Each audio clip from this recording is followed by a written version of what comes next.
Jésus-Christ. Vous l'aimez sans l'avoir vu. En lui, sans le voir encore, vous mettez votre foi, vous exultez d'une joie inexprimable et remplie de gloire.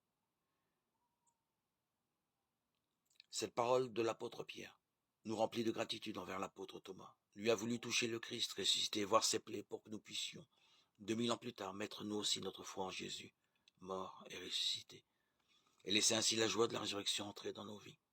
Parce que tu m'as vu, tu crois.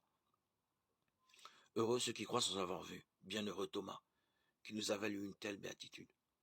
La foi est un don de Dieu, une vertu surnaturelle, infuse par lui.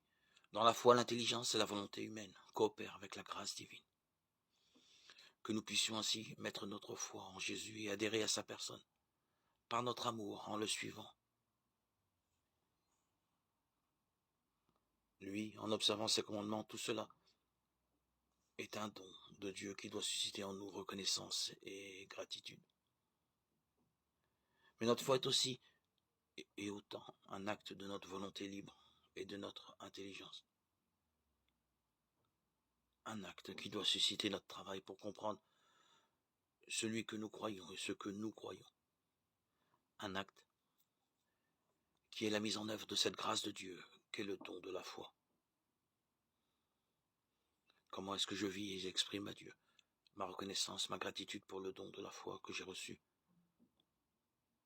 Mon propre acte de foi, est-ce que je le stimule? De quelle façon, dans quelles circonstances? Et mon intelligence de la foi, comment la nourrir?